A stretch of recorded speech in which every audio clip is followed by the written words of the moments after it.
What is going on, everyone? Anthony Drew Gary here, host of the How To Show, where we talk about optimizing life, money, and happiness one how-to at a time. And this week, the topic that's really on my heart is how to not be so forgetful. How to forget things less, how to remember things more, all of the above, really.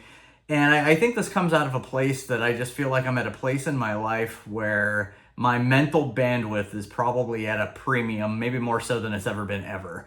Between kids, work, passion projects, just trying to enjoy life a little bit, all of the above.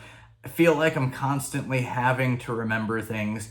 And the reason I want to make this video is just to really document in my own time, for maybe me to watch this one back, that you don't have to remember everything. And the reality is that the way that our brains are wired, we're not supposed to remember things. Our brains aren't made to remember things in the first place. They're made to have ideas. The good news is that we've created things along the way to help us remember things, and really the most rudimentary way to do this is by writing things down. And so I have subscribed to this in the past, in the present, and into the future in a couple of different ways. I want to share it with you, just really what I'm thinking about here.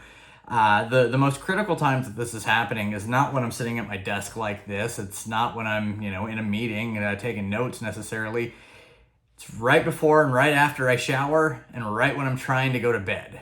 Just the thoughts that come rushing of all of the things that I either forgot to do today, need to do tomorrow, need to remember for next week, etc., probably hampering my sleep progress in the process.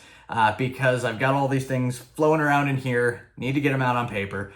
And so take your nightstand, whatever it looks like, invest yourself in some sort of paper. Doesn't have to be fancy. I mean, things like this, you get as swag at conferences all the time. Just take one, put it next to your desk, take one, put it in your linen closet in the bathroom, whatever the case may be. I would recommend that you've not necessarily lived to do this on your phone, because just giving yourself another reason late at night when you're about to go to bed to get on your phone is really not a habit that you want to be building, and I'm guilty as anyone of this.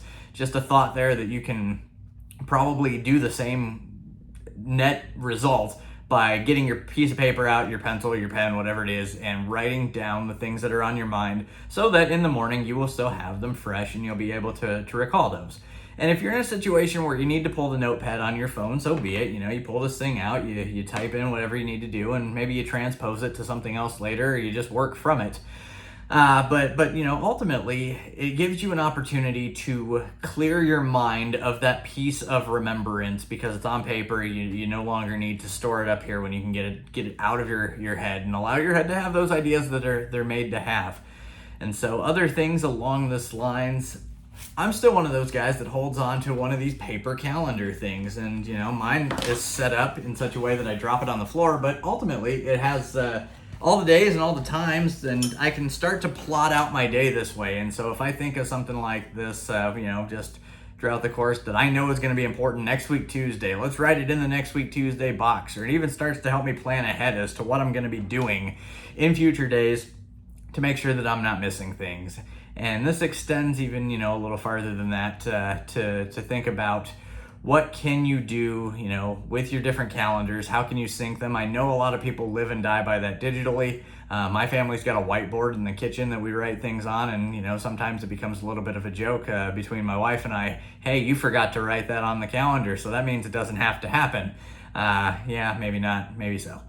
But, ultimately, what we're trying to do here is get the thoughts out of our head, onto paper, onto notepads, onto shared calendars, whatever it is, so that your ideas can be the fruit of your mind, and that, when you lay your head on your pillow, you don't have as many things racing around, because I know that's something that I think about all the time. Right, wrong, or otherwise seems to happen most on Sunday nights as you're, getting ready for the upcoming week, just to be able to have a place to throw those onto paper, make things easier on your own head. Nobody else is going to make this easier for you, so it's up to you to make it easier on yourself. That's going to bring this episode of the show to a close. Let me know if this is something that you do, or you have done, or you tried it and it didn't work. All of the above. I'm open to feedback on ways that I can make this better, because like I said, I'm working on this myself. If there's something that you're doing that you've found a lot of success in this area, let me know about it.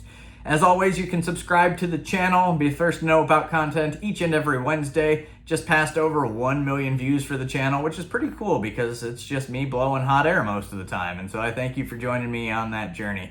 As always, if you're looking to transact real estate in the Indianapolis market, you're trying to get one of those signs into your yard, I can help you with that. Get in touch with me either in the comments or at IndyDwell.com. Till next time, this is Anthony Drew Gary, host of The How To Show, signing off.